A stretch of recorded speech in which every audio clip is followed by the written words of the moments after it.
Hi everyone, welcome and thank you for joining us on this webinar. We'll just give it probably like 2 minutes. I think there's more people joining us and then we'll kick off. Thank you.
Okay guys, thank you for attending. I think we can kick off.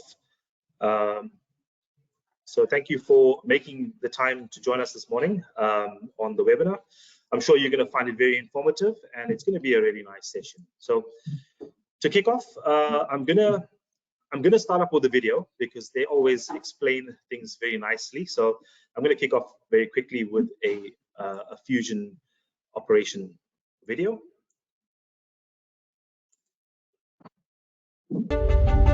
Operating a production facility can be complicated, with a constant need to monitor everything from raw materials through to finished goods. To help address the challenges, production managers look to manufacturing execution systems, or MES, to track their production processes. But often these can be expensive to set up, painful to integrate, and under-deliver on addressing their true needs. Autodesk Fusion Operations is different. Fusion Operations is a go-anywhere, use-anywhere, cloud-connected MES and light enterprise resource planning system, which capitalizes on the use of web browsers and mobile devices for operation.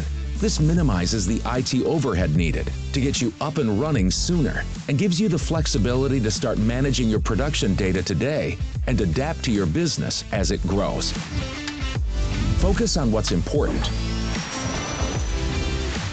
like monitoring your operations through production tracking dashboards and audit-ready quality compliance reports, fed by real-time information collected from the shop floor, making it easy to visualize your production efficiency all the way from orders to shipping. Manage your teams, machines, and materials to optimize your production capacity and increase manufacturing throughput with material and resource planning, helping to minimize waste and reduce the environmental impact of your business. With scheduling for preventive or corrective machine maintenance to reduce production downtime. And integrate with upstream or downstream resource planning, customer relationships, and product lifecycle management systems to keep your data synchronized and prevent duplication. So, whether you need to improve your production workflow and execution, cope with change and quality management, or get visibility on throughput and machine maintenance, get your business future ready with Autodesk Fusion Operations.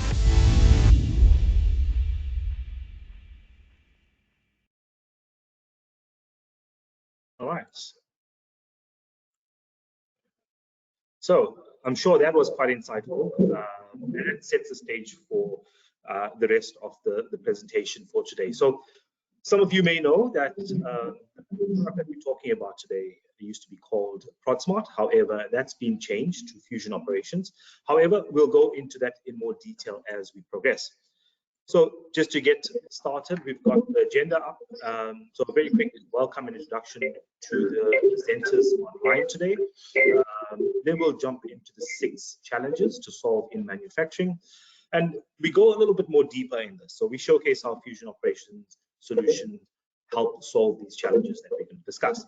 Then we've got a question and answer session. There's a call to action, which I think is great.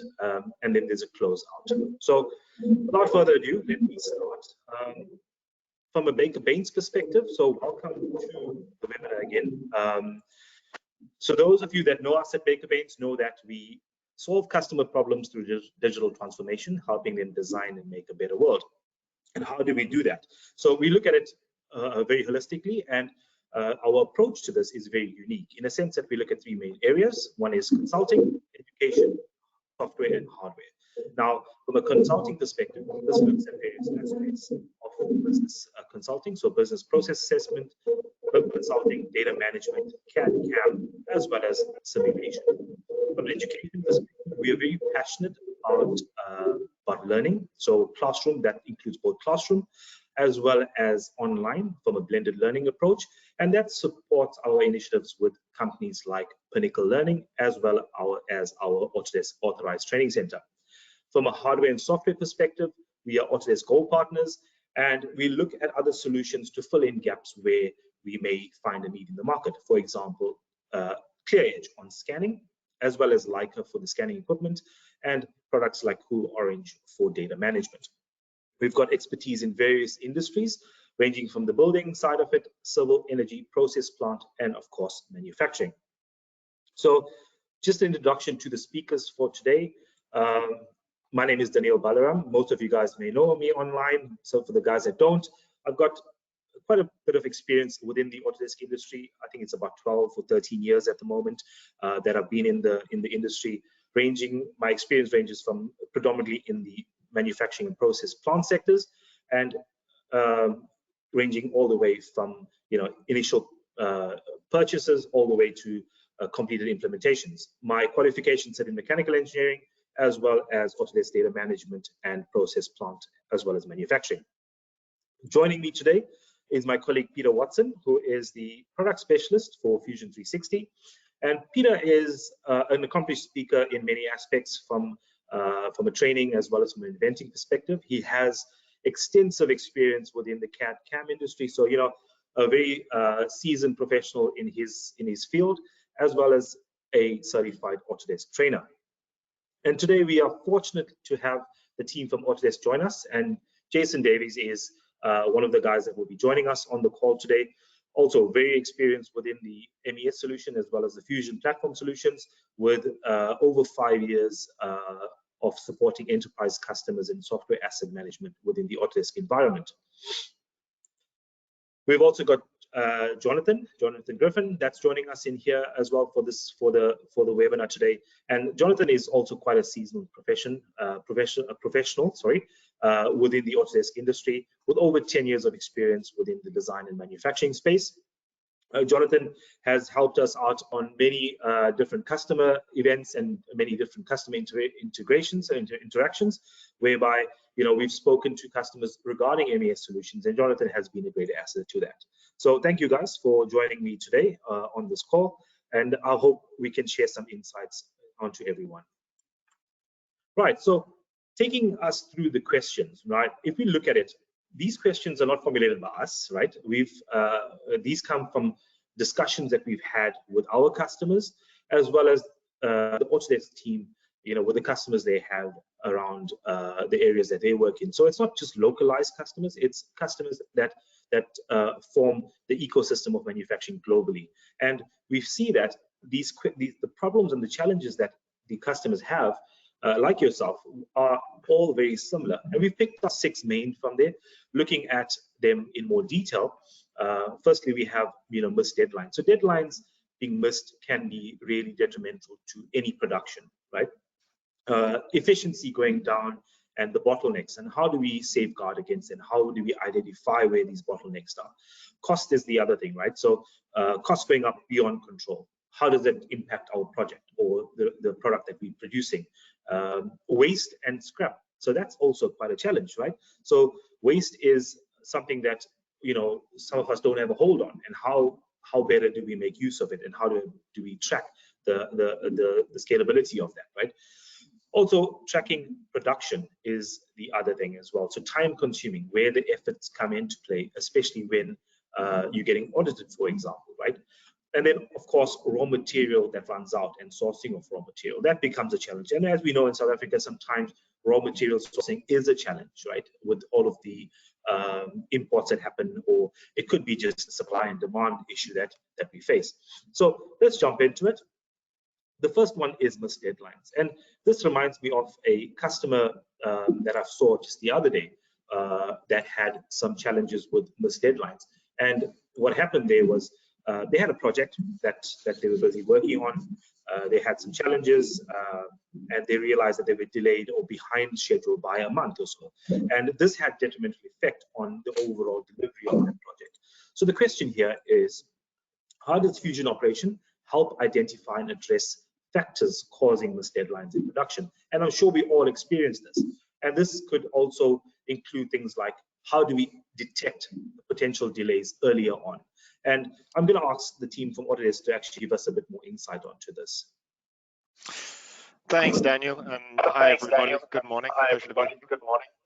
I think I'm just echoing through your speakers, Daniel, if you wouldn't mind muting for a second. Hang on a second. There we go.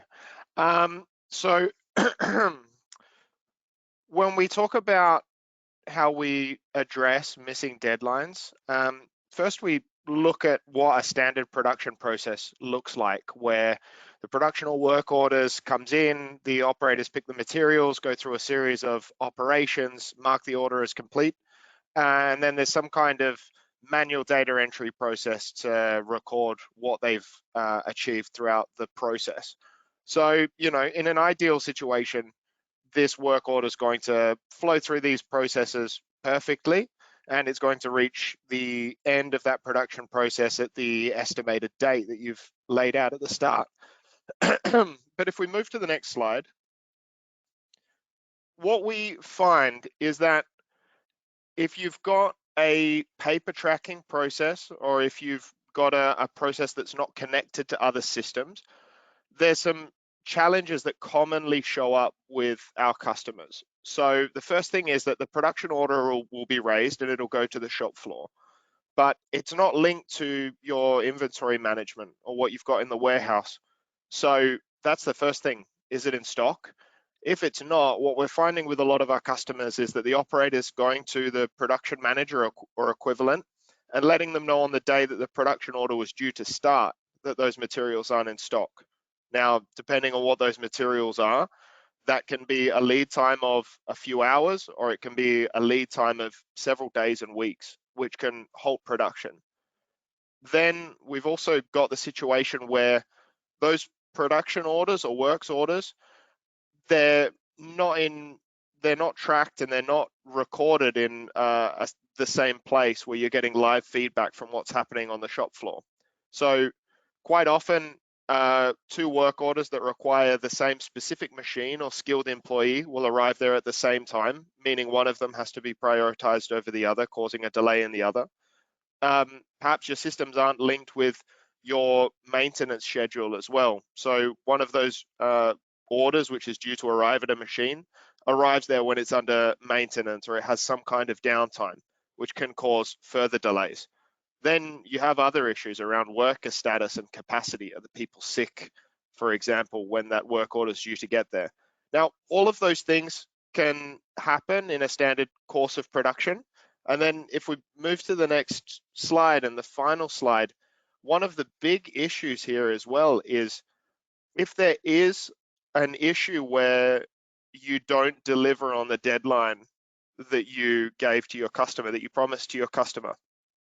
If you've done this in a paper process or you haven't tracked it at all, how do you analyze where that delay came from? How do you work out what you need to do to make sure that you're delivering more on time to your customers and you're avoiding those delays happening again? So to answer your question, Daniel, on how does Fusion Operations help to identify and address those? Essentially, what we're doing is bringing all of these systems together. the production tracking system, your material requirements planning, your scheduling, machine maintenance, so that you have one common data environment for everything that's happening in production, which is getting feedback in real time. Now, problems are, of course, they're going to happen, but what this allows you to do is address where you're missing your deadlines, be able to solve those problems moving forward by investing resources or scheduling differently.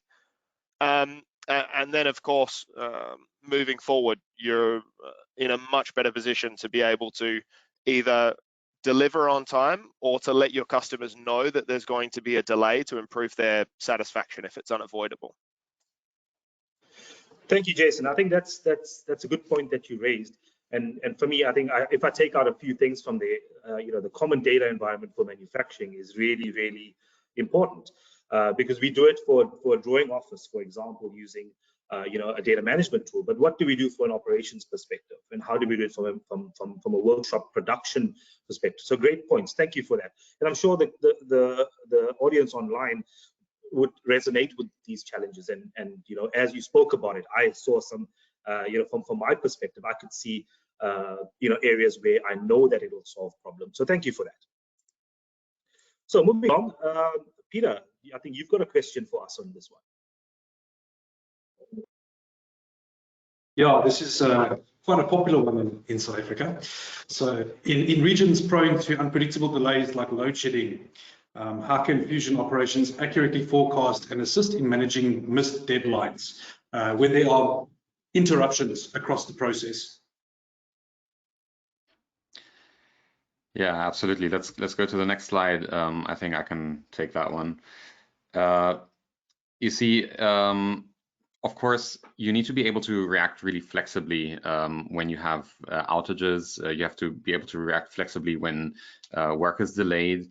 And there, a flexible scheduling view that works per drag and drop is really an essential tool to visualize how your work is currently progressing. So being able to actually see what is going on, which of your work orders or jobs are completed, which of them are delayed, and which ones are currently running, and specifically also which type of impact that has on your actual load. That is what's essential in order to make proper business decisions. So you'll be able to actually see the load versus your capacity that you have available at any given time. And if you do have any work that is delayed, make sure to move it to a time slot where you have the capacity to fulfill it again. So really in this area of uncertainty, both on a global level, but also on a local level, being flexible regarding your worker's schedule is essential to solve those issues. And I mean, of course, that will translate well to machine downtime, for example, maintenance of the machines, any sort of stoppage or interruptions there, which is great. Absolutely. Thank you, Peter. I think that was a good question, and thank you, Jonathan, for answering that so nicely, so well for us. So moving along from that, I think one of the other challenges that we see a lot we hear from customers is the issue of hidden bottlenecks. And with these hidden bottlenecks, it comes to you as a surprise, because you don't foresee them, you don't expect them to happen. When we think things are going smoothly, boom, you get an issue that comes up. Now, what are typical hidden bottlenecks that you've encountered, and how do we solve them by implementing an MES solution like Fusion Operations?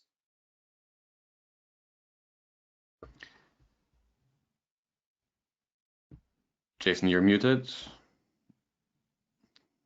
For good reason. It wouldn't be a webinar without at least one of those. And as you probably know, but I think it's worth giving a definition, at least the way that we see a bottleneck. It's any point of congestion in the production process that strangles your material flow, any kind of production orders that are moving through. And this can really define the real capacity and output of your factory. So, the to improve a bottleneck's efficiency, you need to improve, or if you improve a bottleneck's efficiency, if you can address bottlenecks and address their impact, that will inevitably lead to an improvement of your overall productivity and throughput. Now, every factory has what we're calling here sort of a business operations, a theoretical bottleneck that can be identified by analyzing your market demand profile and understanding what capacity you have to deliver on that. But then we also have these production bottlenecks, which are what happens on the shop floor every day. You know, this can be a sales team that just says yes to any order that comes in without really any understanding of what the capacity is and what the load is on the production environment when they've promised that to be delivered. Something that we spoke about before, resource bottlenecks, having a limited number of resources in the warehouse and that not matching the demand of your production orders. And also these operational problems, you know, a limited number of certain machines or a limited number of certain employees that can work on a particular job at any one time.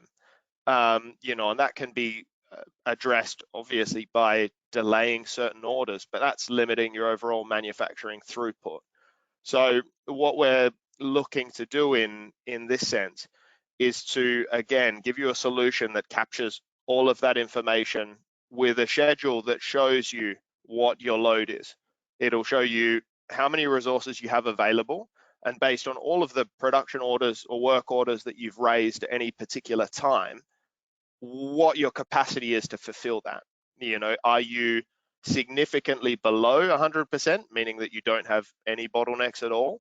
Or are you significantly above 100%, meaning that the work that you've scheduled for that period of time, based on the resources that you have available, is it actually possible for you to deliver on that?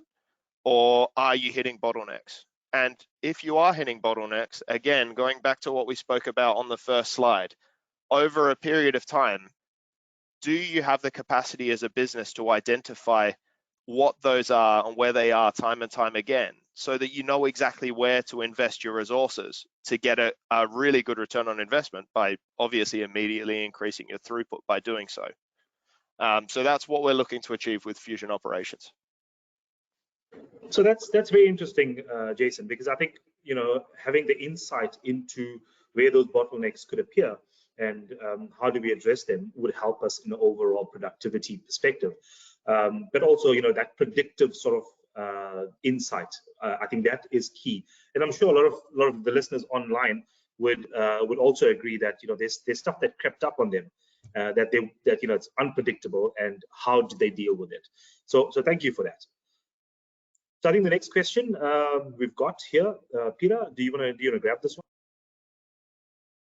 Yep, so we get this a lot as well. Very, very common question. What type of insights are available to make informed decisions, past, present, and future? Sort of seeing what happened in the past, especially for audit reports, that kind of thing, and looking ahead for future jobs that are coming in as well. Absolutely. Of course, as Jason just mentioned, as part of revealing bottlenecks, the first step is to even record data, right? To just capture the data that is there, and then being able to visualize that is the next step. So we've already looked at the scheduling in part, if we're looking at an overall production schedule. However, there can be much more detailed insights, for example, looking at the workers or machine schedule or the operations schedule. So going really down into the fine planning and making sure that each and every single one of the operations that need to be fulfilled can be fulfilled. But then, of course, also alleviating the bottlenecks in materials planning. So having a powerful MRP tool available, so the forward-looking material consumption, to make sure that you will actually have enough raw material on hand when it is needed through the internal demand of production and the external demand of your customers. So really being able to have an outlook over both your production schedule as well as your material consumption schedule, that is what's necessary in order to alleviate potential bottlenecks and gain the insights into your own operations. Many of our customers, they do operate, but they do so kind of blindly, just by sort of gut feeling, being very reactive. Now, if you were to record actually what's going on in real time in your production, then you move away from being so reactive and actually be proactive. And that is really possible through those insights that you have in your own production, both on the scheduling side as well as the material consumption side, or also things like quality or machine maintenance and so on that we've already mentioned before. Yes, I mean, 100% agree there. And what I love is that it's live. So many of the workshops still relying Excel sheets. Everyone loves Excel. It's been around forever. It's time to move on. I 100% agree. Yeah, not forgetting the big whiteboards that people write up on a weekly basis. Monday production meeting, hey? All right, so thank you for that. So if we look at the next section, which is high processing costs. Now, we've had many customers tell us that it's getting more and more expensive to actually produce products in the country. And it's got many other factors that contribute to it. But then if we look at it deeper, we see is in your experience, where in your experience is the most time and money spent in tracking these processes. So from a tracking perspective, how can we optimize to get better and become cheaper to produce faster? Yeah, I can take that one if you want to jump to the next slide. From our experience, and we've got a paper example here, but this can very well be a digital form in Microsoft or a project management tool. What we see is that you have a lot of our customers have quite a digitally advanced design department or design room, but when it comes to tracking production, quite often, even if the back-end systems and the designs are quite advanced, there's some point where it gets printed onto a physical sheet of paper or it gets delivered into a digital equivalent. And then, like Daniel and Peter were speaking about before, these things get written on whiteboards, they get put into different spreadsheets. And then at the very end of the process, quite a lot of our customers have floor-to-ceiling cabinets where these pieces of paper get filed away. They have to get manually scanned onto SharePoint. They have to have another individual that's inputting that information into a spreadsheet. That spreadsheet often has certain formatting that's really only understandable by the person who made the spreadsheet in the first place. So, if we jump to the next slide as well, then we also see problems around the data itself that's going in. Imagine you're the person that's trying to read this form and you're trying to understand what you should put in, what you should enter, who completed it. This is in a certain person's handwriting. Sometimes it's only got a signature on it, which you're obviously not going to recognize. You're not going to recognize the signature of all of your shop floor employees. So when we talk about processing costs, there's obviously the initial processing cost of entering this data. But then if you have a customer complaint or if you have an audit, the amount of time that you have to invest to go back through these records and understand from a finished product what raw material you consumed, or if you realize you had a bad batch of material, being able to trace up and understand where that went, responding to ISO audits to show that you've followed the processes that you've laid out. That's a hugely time-consuming process. And with the technology that's available now to bring all of these different aspects into the one place, it's a really unnecessary way for highly skilled employees to be spending their time. So really, this is what we're looking to address, once again, by bringing all of these aspects together in the one place so that you have immediate access to the analytics. You have immediate access to the traceability reports, so that you're removing those non-value add tasks and allowing those employees to do things that are actually generating you revenue. Yeah, that's great. I think you know, a lot of us can resonate with that paper traveler. I mean, I've seen it in many environments as well. How do you read the data, you know, after it's been through the the complete process of operation? So 100%. I think on the next one we're gonna look at pretty much how it actually looks and feels, right? So Jonathan, Jason, do you guys want to tell us more about this? Yeah, absolutely. Now, as we said, digitizing that process is really the first step, right? So job tracking becomes what is at the core of capturing the data. We need to enable our workers to digitally input what they're actually doing, and for that, because Fusion Operations is a web and mobile-based application, they can do so really on any device that you might have available already. So these could be common terminals or smartphones or tablets or whatever, really anything that has access to a browser. And here they are able to actually input what they are currently doing on a very easy to understand interface that doesn't allow for any confusion, really. You're able to guide the necessary information that you want to capture to any of those workers, so they know exactly what is to do, and you're capturing what is relevant for you. So yeah, having that digital capture is core to the job tracking, and maintaining quality, of course, as well, because in the end, the input that you have is both a quantitative input, but also can be a qualitative input. So you can capture things like waste codes or any sort of quality metrics that you'd like checklists that need to be fulfilled as well.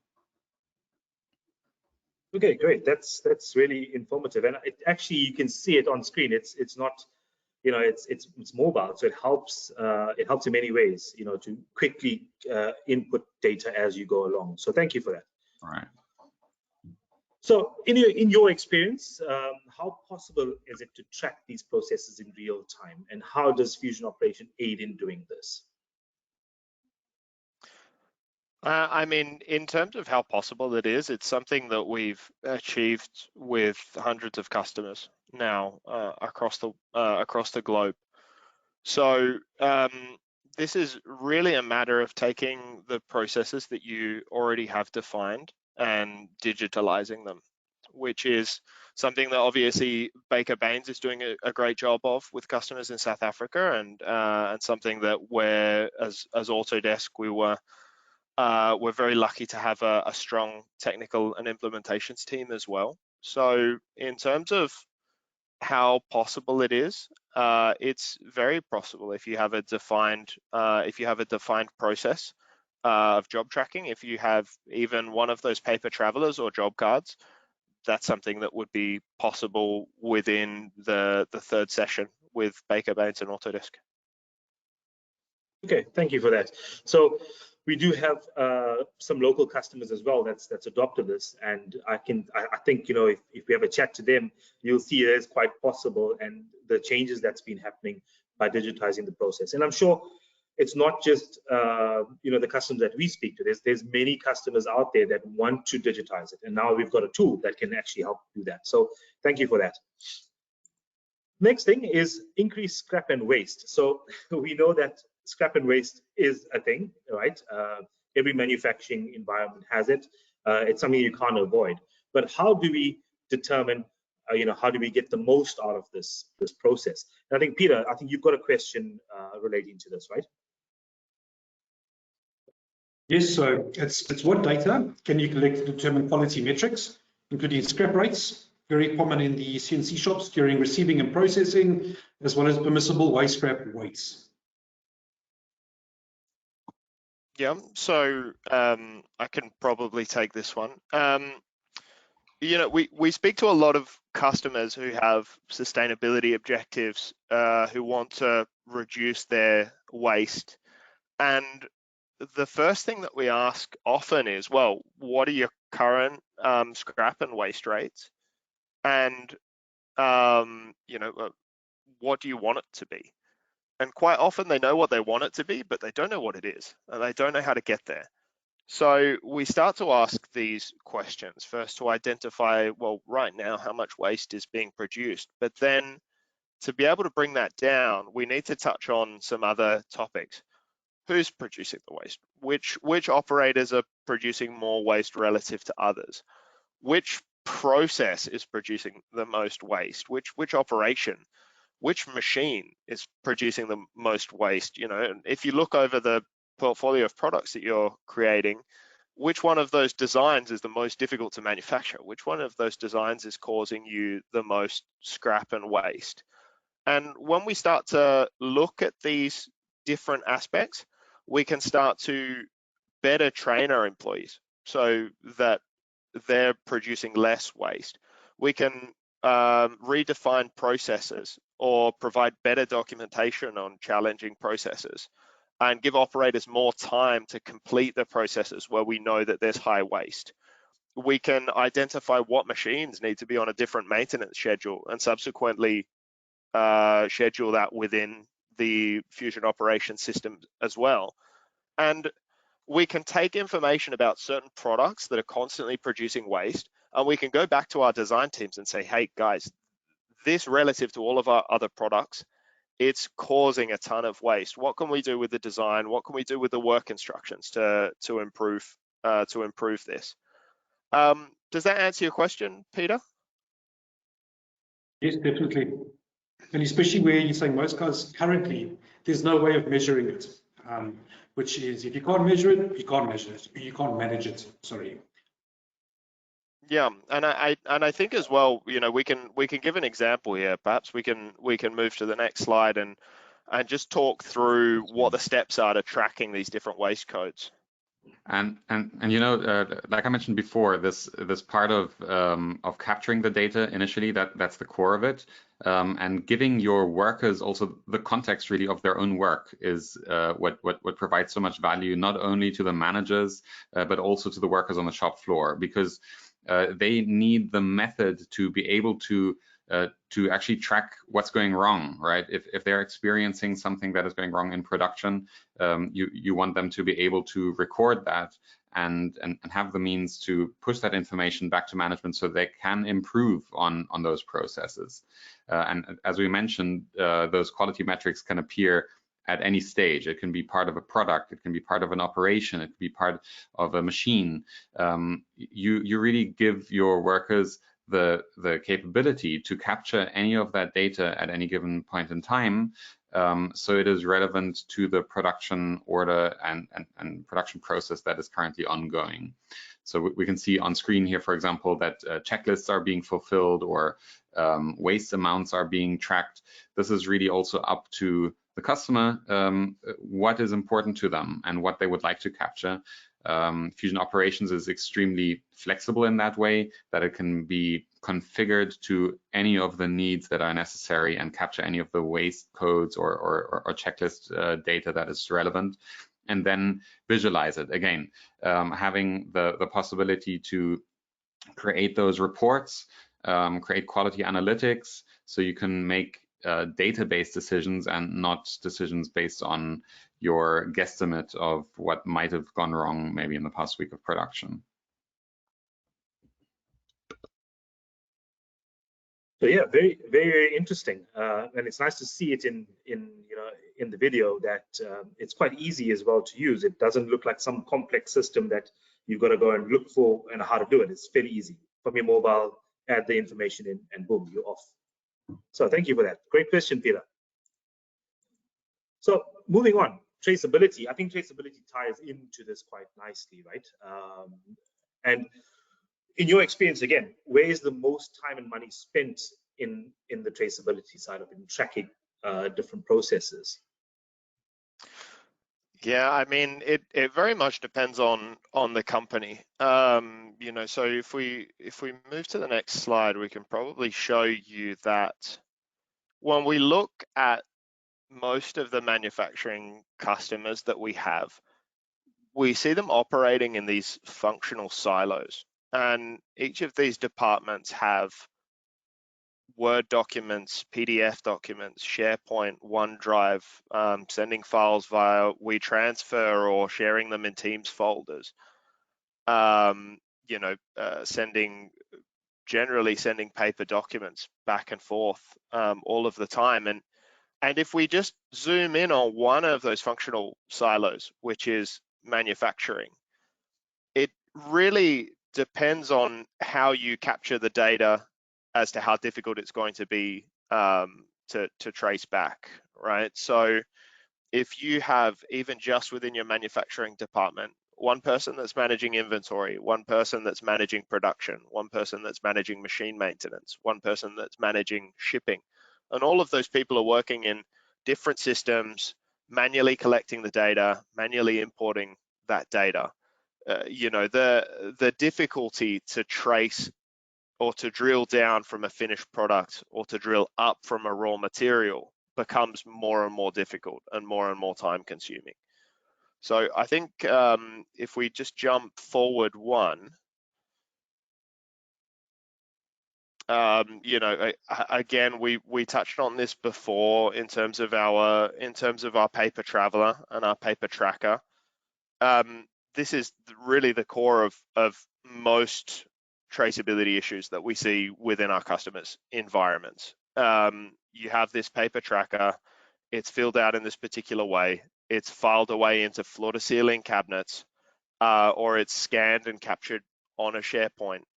And it's really just a lucky dip as to whether or not you're going to be able to look back on an order. If a customer makes a complaint, if an auditor asks you to give a traceability report on a particular production order, you're just crossing your fingers and hoping that they don't pick the one that's filled out like this, or worse, the one where a form never came back at all.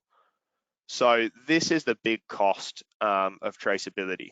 If you're an organization that's expected to be able to prove where raw materials came from upon request, if you're expected to respond to ISO audits, if you're expected to be able to prove to your customers where quality issues came from, if a product gets delivered that doesn't meet their standard, that's a huge cost to your business. And again, when we look at Fusion operations, just at the core, by digitizing this form and by capturing all of that information in an environment that's giving you this one digital thread that follows all of those different aspects of production, traceability becomes something that happens at the click of a button. It's no longer guesswork. Yeah, and I'm sure that saves tons of time, specifically if especially if you're going into the ISO audits and applying to be accreditations for ISO. So great stuff. Tell me, is it, in your experience again, how possible is it to track these processes in real time, and how does Fusion operation help with this tracking? Well, I think we discussed quite a lot, like how it's actually being captured in real time through the web and mobile based application, and that you can alleviate possible bottlenecks, for example, and that you can create traceability throughout your entire operation.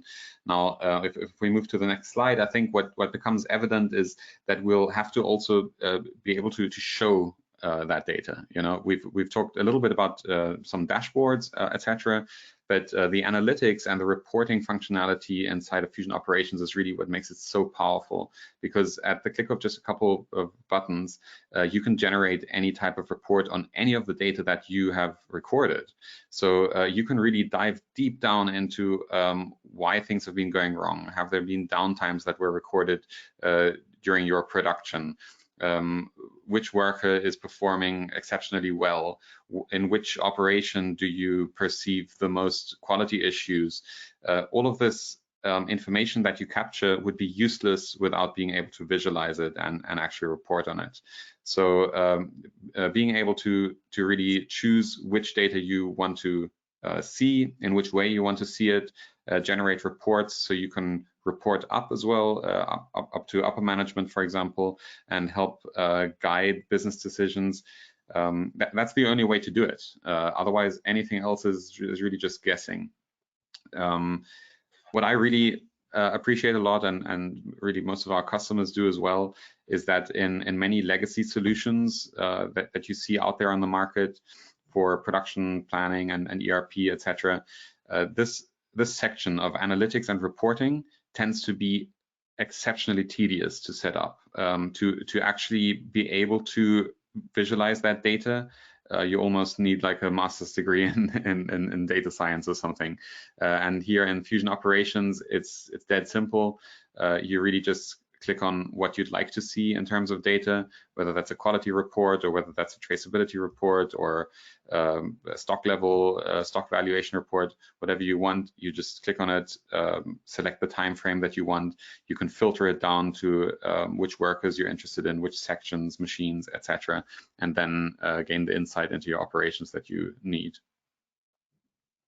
Yeah, Jonathan, I think that's great, because having the insight into different events that happened in the past is great for future decision making. So and you've got that at your fingertips. And as you mentioned, you don't need to sift through data and spend hours or days going to that just to make a decision.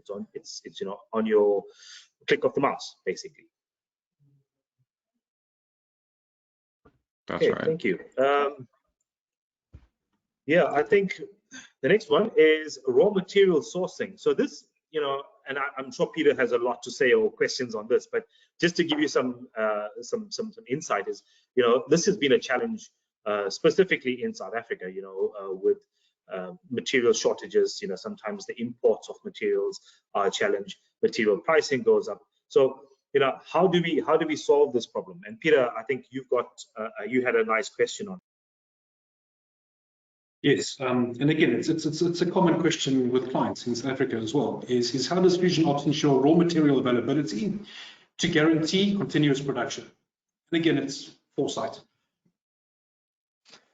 Yeah, and I mean, what we've tried to do here is identify the key business problems that our manufacturing customers were facing, predominantly around material shortages and supply disruptions. I mean, whether it's pirates or changes to border control or whatever it might be, a lot of our manufacturers, when they're trying to bring their manufacturing back on shore, have faced these problems. And then you have these standard business problems that we've seen before as well, where there's one person who's responsible for the warehouse who needs to call the guys in to do visual checks once every fortnight or once every month or whatever it might be. And we've covered these impacts as well. It's not a very good excuse to give to your customer that we went to the warehouse and there wasn't the right type of bolt, so we can't deliver your project on the promised date. And that causes business. We spoke to one customer who had a 40-foot sea container stuck in their factory for 2 weeks because it was too expensive to move, but they didn't have the parts to act on it.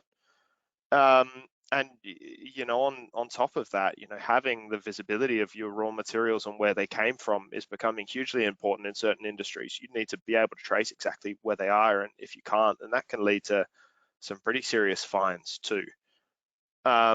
So if we jump ahead here,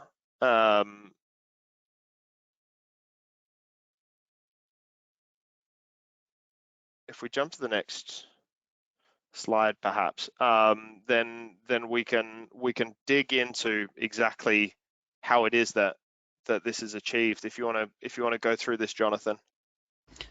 Yeah. As we looked at this before already, regarding the materials planning and planning ahead, this is what you really need to solve for, right? You need to be able to see the consumptions that lie ahead and not just what you're consuming in real time right now or what you have consumed in the past.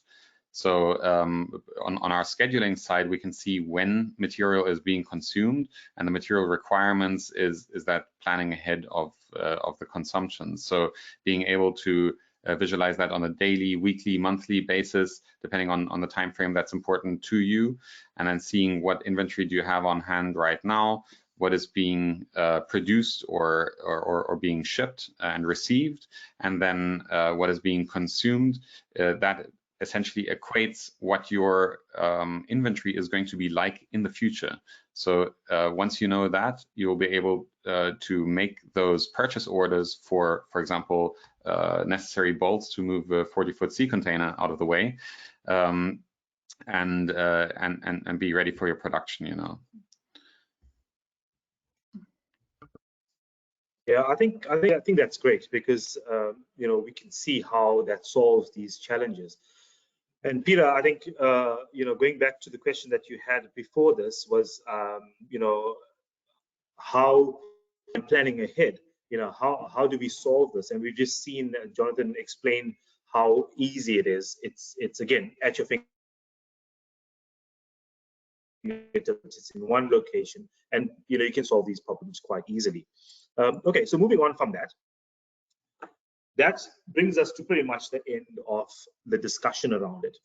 From a key takeaway perspective, we see that using a tool like Fusion Operation, you are able now to meet deadlines, to get that product out on time and avoid any project delays or any incurred cost based on that.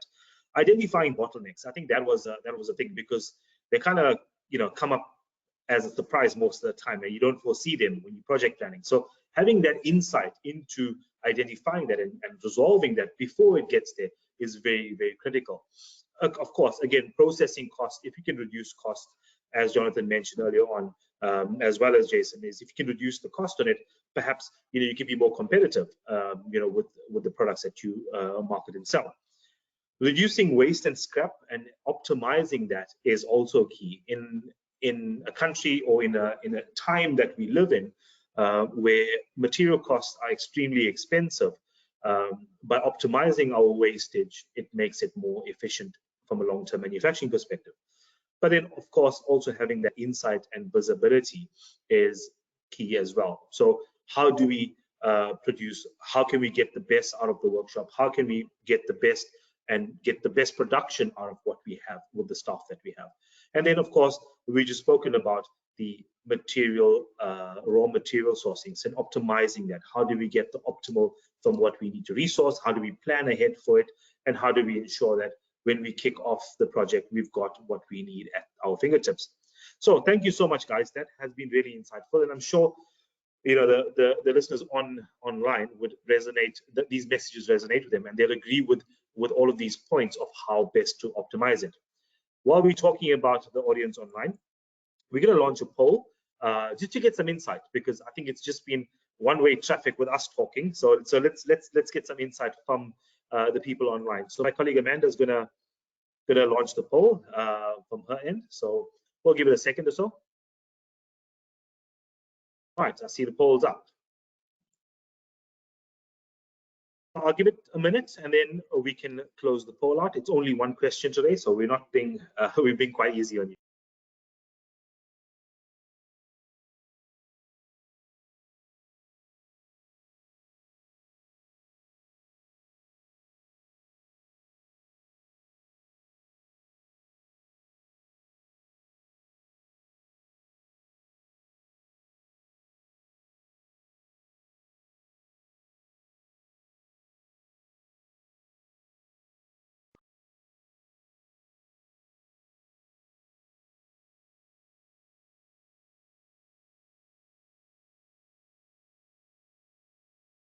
Okay, thank you for that. The poll results are in, so thank you for answering that. I'm going to jump on to the next bit, which is pretty much the end. So it's the question and answer session. So we're going to open up the chat box for questions. So we've got that open. So I've just been told that you can type your questions into the question dialog box in here, and we can answer them.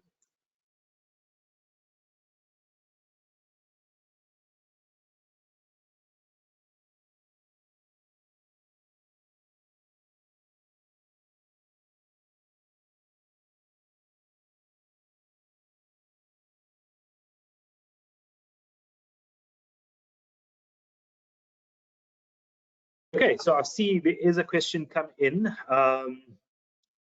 Right, so it says, we've spoken to MES vendors before, and the implementation was really painful and expensive. So how long does it take to get this up and running? Right, that's a really, really good question. Jason, Jonathan, you guys wanna give us more insight in this one? Yeah, I mean, speaking to our own customers from design, we had noted that MES is a field that has typically been served by ERP vendors. Now, there's some benefits to that as well. You know, around the links to the financial data, but what we were noticing was that the implementation period was very similar to the implementation period of an ERP, which, you know, if any of you have been through, is quite a jarring experience. It takes an awfully long time, and the license fees are pale in comparison to what you should expect to pay with implementation. Sometimes you think you might be capable of undertaking the implementation yourself, but you know what we were hearing from a lot of companies that decided to move across to Fusion Operations was that we thought we could do it ourselves, we couldn't, we asked for help, and then the implementation fees became it didn't work out for their business when they actually tried to get the solution up and running and working. So that's why we went for this modular cloud native solution, so that when we're talking about really the meat and potatoes of the solution, being able to track production in real time, that's something that, you know, between Baker Baines and Autodesk can be done in a period of about 3 days. You know, a session to understand your processes, a session to set up the back end, and then you can get an iPad or a tablet or a laptop or anything really into the hands of one of your operators and get them using that system. You know, you'll see that the user interface is predominantly big green and red buttons. So it's a solution that's designed, you know, with this fact in mind that your operators are highly skilled individuals with making things and making machines. They're not programmers, they're not developers. They need a solution that's easy to understand, that doesn't present a huge learning curve for them because they're too busy making stuff, right? So, you know, to answer the question, if you've struggled with implementation and actually getting a solution from an ERP vendor or otherwise up and running for your shop floor, then let's have a chat about it. Let's do a proof of concept with you together with Baker Baines, and we can show you what that looks like with us. Yeah, Jason, I think just to add to that what you mentioned was, you know, past implementations of Fusion Operation, we've seen that it was really quick. The person that was responsible for implementation from the user perspective was up and running in the first couple of sessions, and they've gotten the more practice in, they started working with it, and you find that it becomes a lot smoother afterwards. So 100% agree with that.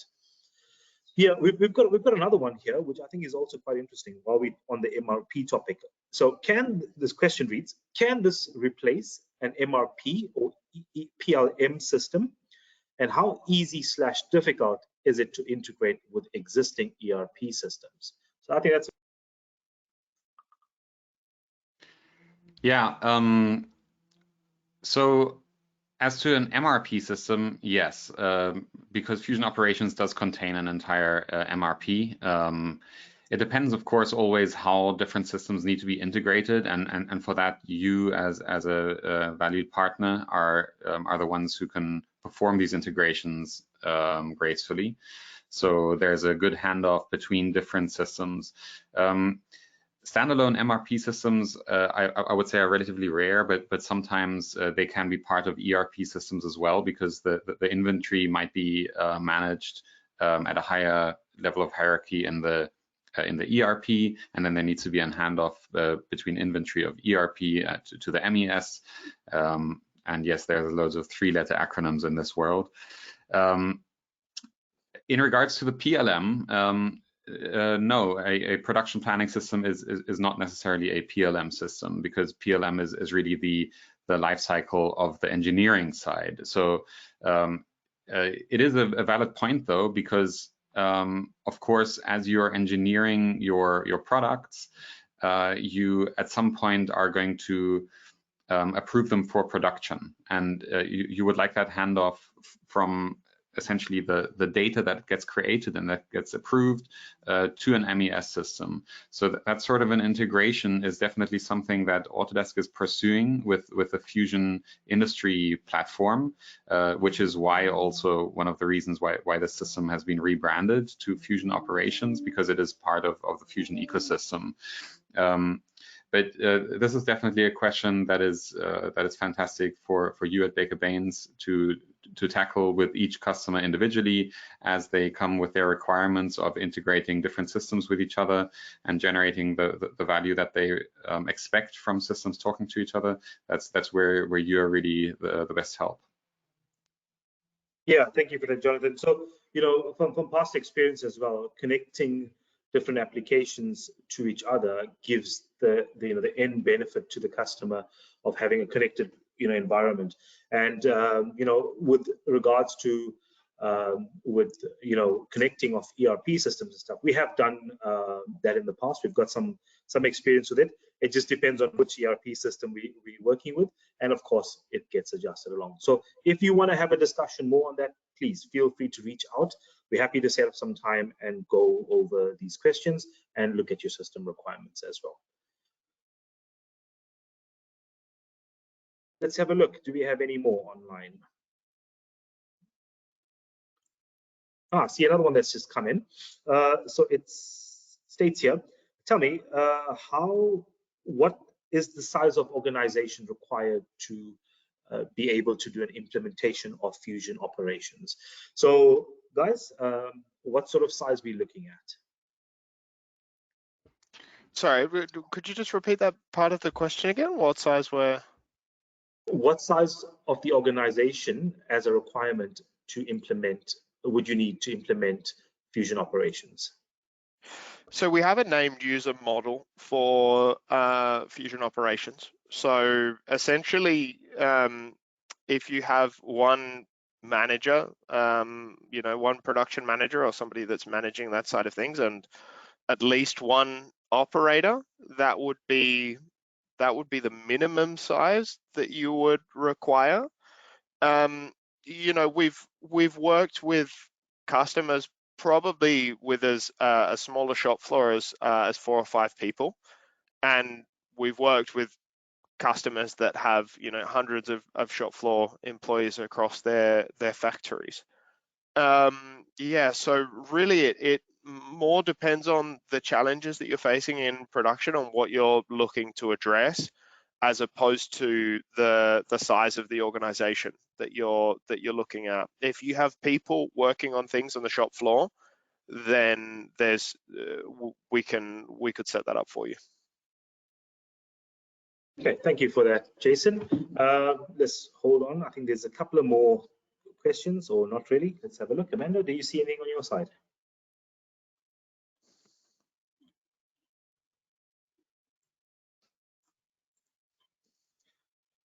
Okay, I think we can close up the questions section for now.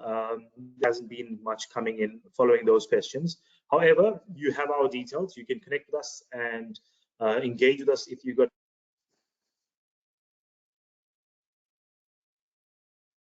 This is part of our Fusion Operations page that's been created for Baker Baines under Transformation Tools.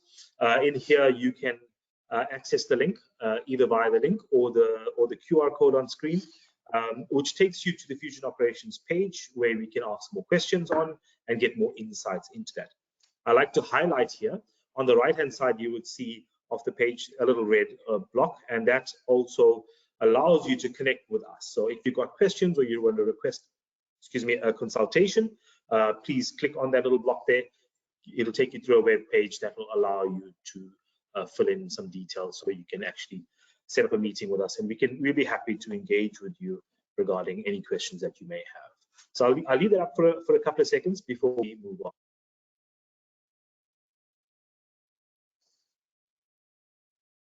I believe there's a link in the chat box as well that's posted by Amanda, so it makes it easier. So you can just click on the link and fill in your details or get more information should you require.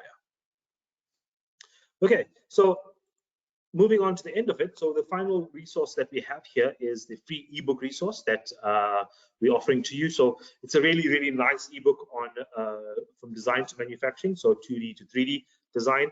And that's been written by my colleague Peter, that's online, that presented to you earlier. So it's a really, really nice machining resource. You could, again, scan it via the QR code on here to get access to it. Or Amanda's just posted the link. Thank you, Amanda. So I'll give that a couple of more seconds before we close off.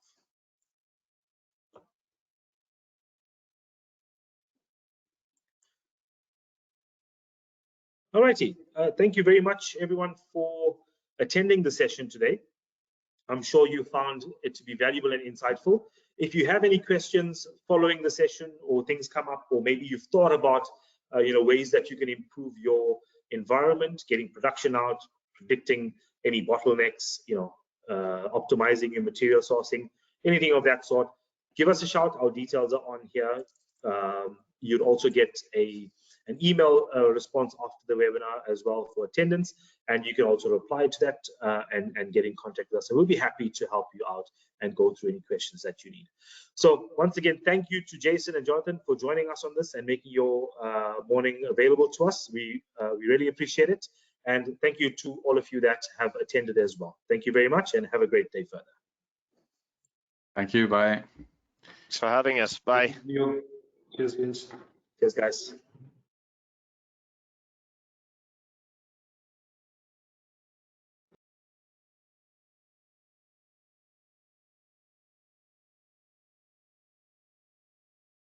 Daniel, do I just close it? Yeah, you can.